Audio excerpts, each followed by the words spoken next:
नमस्कार जोहार, मैं पंकज कुमार पंडित। आप देख सकते हैं रांची राजभवन के सामने 615 दिनों से लगातार धरना पे बैठे हुए हैं, जो कि सरकार के हम लोग अब पड़ोसी हो चुके हैं। ठीक है, तो मैं महामहिम से यही निवेदन करना चाहूँगा कि महामहिम, आज हम जो दिव्यांग लोग, हम जो जनमानस लोग यहाँ पे प्रोटेस्ट कर रहे हैं अपना हक और अधिकार के लिए, आप हम जैसे इंसान का अधिकार आप कुत्ता से भी गए गुजरे कर दिए।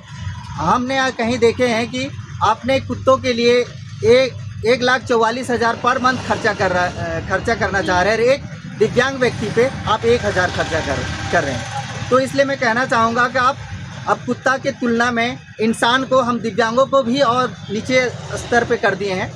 तो इसलिए मैं सरकार से बोलना चाहूँगा कि ये सरकार जो है अब आप मानसिक दिव्यांग हो चुके हैं पूरी तरीके से। कुत्ता और इंसान में से फ़र्क नहीं दिखाई दे रहा है कि एक कुत्ता को क्या उनका होना चाहिए, एक इंसान का क्या सम्मान मिलना चाहिए। ठीक है, तो और भी लोग हमारे साथ जुड़े हैं जो कि मैं जानना चाहूँगा कि बताइए दीदी, आप कल भी थे और आज भी है हम लोग के साथ में, तो बहुत बहुत धन्यवाद आपका। तो इस सरकार से क्या कहना चाहेंगे? नमस्ते जोहार।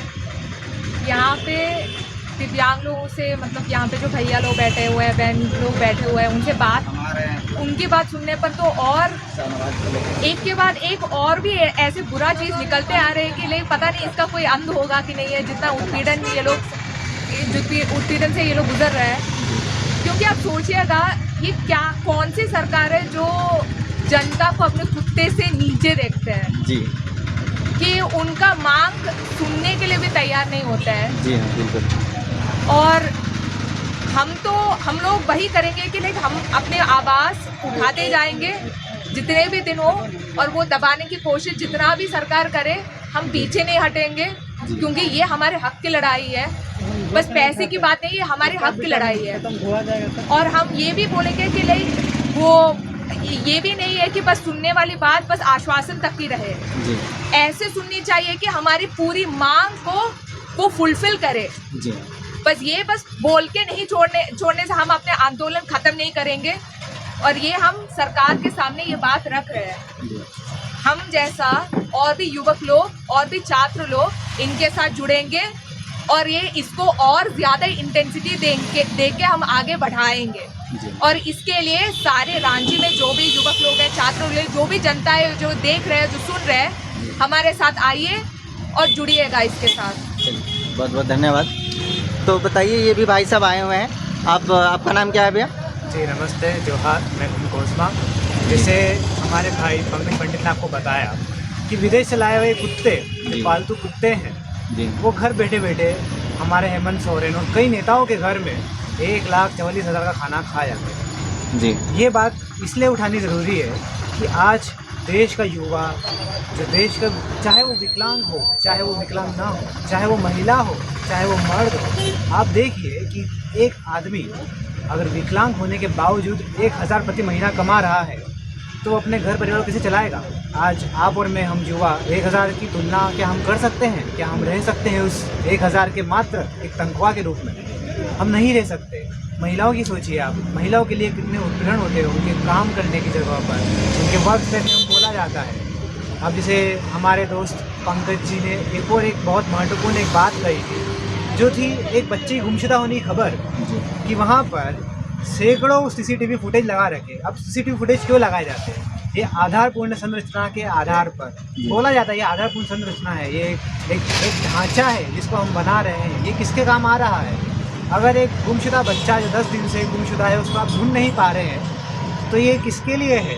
क्या इसके लिए ताकि आपकी पुलिस आपके एक सर्विलांस कर सके? हम इसको अंग्रेजी में सर्विलांस कहते हैं। एक दृष्टि बनाए रखने की कोई सरकार अपने आप को छुपाए रखे, बट जनता की हर एक छोटी से बड़ी पहलू को देखने या सर्विलांस करने के लिए ये संरचना एक ढांचा तैयार किया है, इसको संरचना बोलते हैं ये लोग। तो ये एक बहुत हास्यास्पद बात है कि आप एक ऐसे मामूली केस के लिए भी आप इस बहुत बड़े संरचना और ढांचे को आप इस्तेमाल नहीं कर पा रहे हैं। आपको जो जीवित पुरुष है, जो जीवित आदमी लोग हैं, वो ढूंढ के ला रहे हैं। तो फिर क्या मतलब? आप कितने सैकड़ों, कितने करोड़ों ख़त्म करते हैं, मैं तो बोलूँगा ख़राब करते हैं इतने पैसे पुलिस के ऊपर। ये एक व्यवस्था के ऊपर, पुलिस व्यवस्था के ऊपर, या आपके जो सर्विलांस कुत्ते हैं उनके ऊपर, किसके लिए है ये? आखिर कौन है? जो विकलांग लोग हो गए, जो श्रमिक लोग हो गए, उनका पैसा चोर कर जो खा रहे हैं, क्या वो क्रिमिनल नहीं है? तो ये पुलिस किसके लिए है? आप किसके लिए रखे हुए हैं? तो ये दो मुद्दे आप सोचिए कि अगर एक कुत्ते के लिए 1,40,000 आप खर्च कर रहे हैं प्रति माह, और आपके जो भी महिलाएं हैं, जो विकलांग लोग हैं, उनके लिए आप 1,000 देने में आप रो रहे हैं, तो देखिए चोर कौन है? आप शर्म की बात। आप मानसिक विकलांगता की बात कीजिए जी कि जो एक मिनिस्टर इतने बड़े पद पे बैठा हुआ है, जिसको इतना इज्जत चाहिए होता है, वो कह रहा है कि उसको अंतर समझ में नहीं आ रहा है एक कुत्ते और एक जीवित मानुष में। जी तो यही बात है, हम हमारे देश के युवा सिर्फ घर बैठकर अपने आराम की ज़िंदगी में नहीं बैठ सकते, हमें भी आगे आना चाहिए। जैसे विकलांगता के हमारे जो नेता है, जिन्होंने ओम प्रकाश चौहान जी ने कहा है कि ये सिर्फ विकलांगता के ऐसे अकेले उनकी लड़ाई नहीं है, ये 1,000-2,500 की बात नहीं है, ये लड़ाई है आत्मसम्मान की, आपके और मेरे सम्मान की, श्रमिक लोगों के सम्मान की। आप और मैं युवा कभी भी इसी सरकार अर्थव्यवस्था के शिकार बन सकते हैं। इसकी लड़ाई है ये, एक क्रांतिपूर्ण लड़ाई है। आइए जुड़िए हमसे। नमस्कार।